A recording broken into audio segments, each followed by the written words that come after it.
I'm Jeremy Kenton. Opioid painkillers do not work for 9 out of 10 people with chronic pain, health experts have now been warning.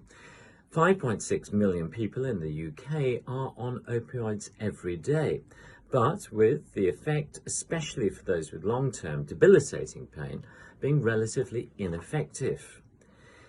Various studies by pain experts show that these medications are virtually ineffective, and there are calls for reducing the prescription of opioids by GPs because of their ineffectiveness and also their risk of addiction. And of course, coronavirus is still very much in the news. Now, with the total number of deaths in China of 563 and 1 death in the Philippines. But we had to put this in perspective in that in January, throughout the world, there have already been over 25,000 deaths from normal flu. And whereas the mortality rate for flu is high, the mortality rate is showing for coronavirus at only 3%. And today there has been confirmation of a child case, a newborn baby at the age of 30 hours was tested for coronavirus and showed to be positive. But to put that once again in perspective, the child was born to a coronavirus positive mother.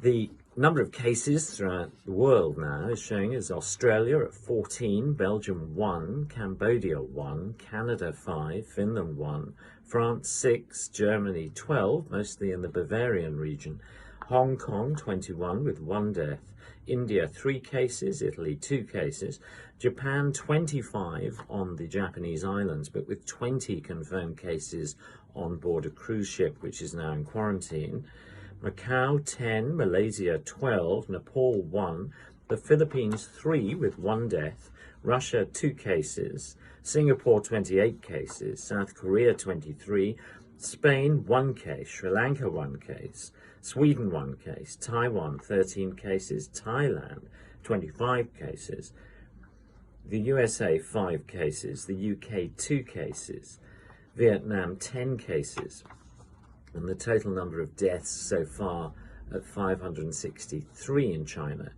with over 28,000 confirmed cases in China. But once again, to put things in perspective, the overall number of cases throughout the world are all linked directly to people who have traveled to the parent countries from China, especially the Wuhan district. But to put it in perspective, flu is far more of a risk. And finally, alcohol-related NHS admissions have risen by 60% in the last 10 years. Last year alone, 2019, saw 1.3 million people admitted to hospital with alcoholism as a primary or secondary diagnosis. And half of these cases are aged between 55 and 74 and are often related to drinking home alone and linked to depression and loneliness. And there is a strong link between isolation, being unable to cope, and health experts are calling for an increase in taxation on alcohol.